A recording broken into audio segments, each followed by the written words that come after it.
Right now, while you're watching this video, someone half your age with half your resources is building the empire you keep saying you'll start tomorrow.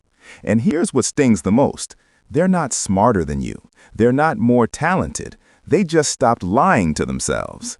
That's the harsh truth we need to talk about today, because success isn't what Instagram sold you.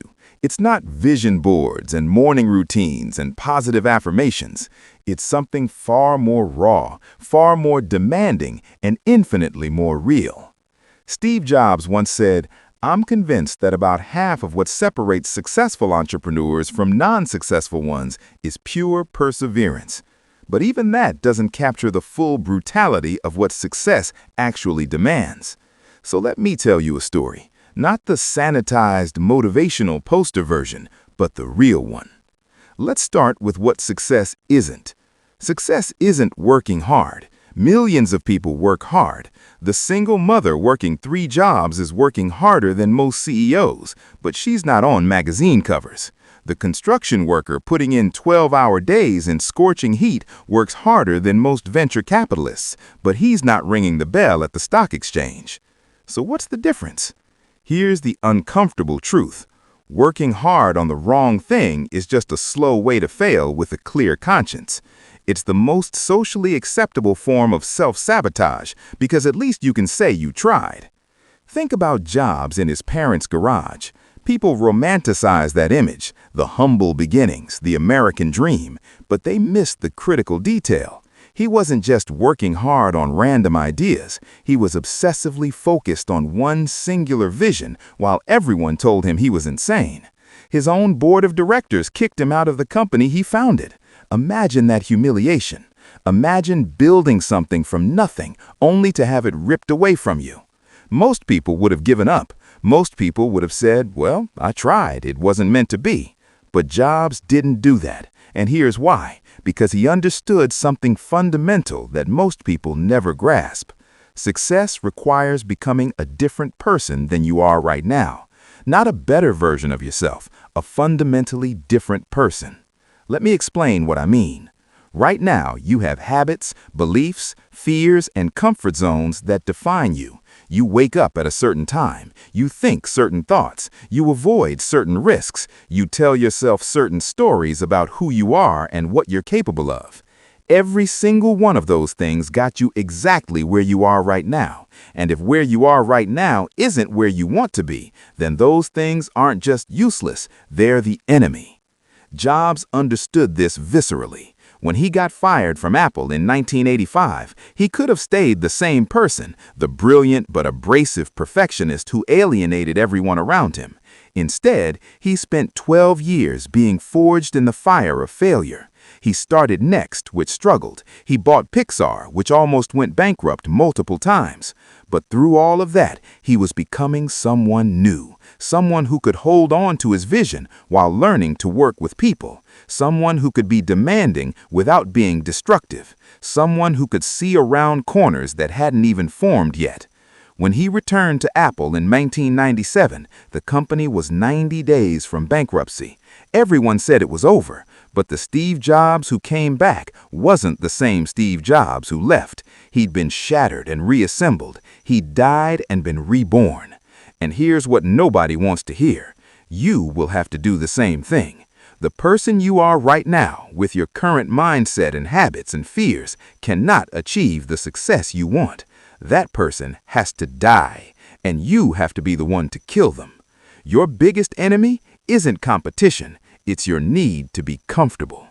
Every single day, you make hundreds of micro decisions, and in almost every single one, you choose comfort. You hit snooze instead of getting up. You check social media instead of working on your project. You say maybe tomorrow instead of right now. You stay in the job you hate because at least it's familiar. You don't have that difficult conversation because it might be awkward. Each decision individually seems meaningless, but compound them over weeks, months, years, and they create an entire life built on the foundation of avoiding discomfort. Jobs had a philosophy he called the reality distortion field.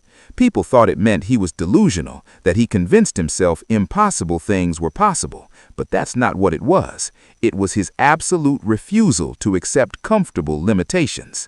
When engineers told him something couldn't be done, he didn't believe them, not because he was arrogant, but because he understood that can't be done usually means can't be done while staying comfortable.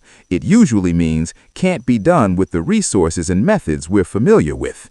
The iPhone shouldn't exist. When Jobs announced it in 2007, it was missing basic features. It couldn't record video, it couldn't send picture messages, it didn't have apps. The battery life was terrible. The first version was objectively inferior to BlackBerry in many ways. But Jobs wasn't creating a product to compete in the existing market. He was creating a product that would make the existing market obsolete. That required being comfortable with releasing something imperfect because he could see where it was going. Most people can't do that. Most people need everything perfect and risk-free before they begin, so they never begin. You will be alone. Not physically. You might have friends, family, a team. But in the moments that matter most, when you're making the decisions that will define your trajectory, you will be utterly, completely alone. Because here's what happens. The bigger your vision, the fewer people can see it. And people fear what they can't see. So the people who love you most will become your biggest obstacles. Not because they want to hurt you, but because they want to protect you from what they perceive as danger. When Jobs wanted to drop out of college, his parents were devastated. When he wanted to start Apple, investors laughed at him. When he wanted to create the Macintosh, his own board tried to stop him. When he wanted to bet everything on the iPhone, analysts said he was destroying the company. Every single major decision in his life was made against the advice of people who cared about him, or had more experience, or had credentials he didn't. And this is the loneliness of success. You have to trust your vision more than you trust their wisdom. You have to be willing to say, I hear you, I value you, and I'm doing it anyway. Most people cannot handle this level of isolation, so they compromise. They water down their vision until it's acceptable to the committee. They take the safe path so they don't disappoint anyone, and then they wonder why they feel empty. But here's the thing about that loneliness. It's temporary. If you persist, if you prove the vision right, people eventually come around. The same people who doubted you will claim they believed in you all along. The question is, can you endure the loneliness long enough to get there? Failure is not a possibility, it's a guarantee. You will fail, not might, will, repeatedly, publicly, painfully. Jobs failed more than most people even attempt. Next was a commercial failure. The first several Pixar films almost bankrupted the company. The Apple Lisa was a disaster. Mobile Me was a joke. The Power Mac G4 Cube flopped. But here's what separated him. He didn't treat failure as a referendum on his worth. He treated it as data. Most people fail once and conclude, this isn't for me. I'm not cut out for this. They make failure mean something about their identity. Successful people fail and think, okay, that approach didn't work. What did I learn? What's the next experiment? It's such a simple difference in framing, but it changes everything.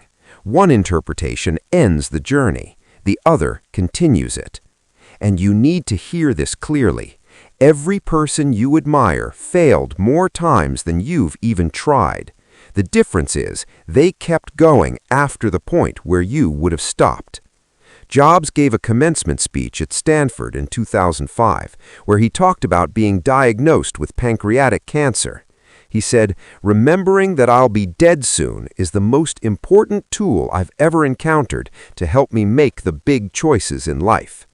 That's not motivational fluff. That's the raw acknowledgement that time is the one resource you can't replenish. Every day you spend in comfort is a day you'll never get back. Every opportunity you pass up out of fear is gone forever. The harsh truth is this: you're going to die. Maybe tomorrow, maybe in 50 years, but it's coming. And when you're on your deathbed, you won't regret the failures. You'll regret the things you were too scared to attempt. Nobody is coming to save you. There's no perfect moment, there's no magical sign, there's no point where you'll finally feel ready. There's just now and what you choose to do with it. You want to know what successful people have that you don't?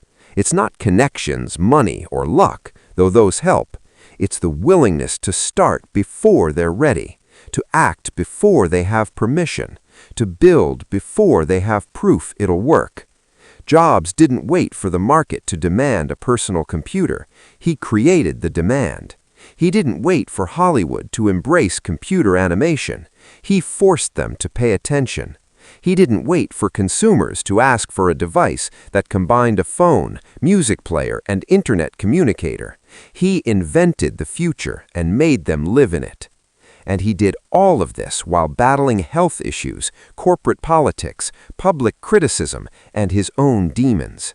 So what's your excuse?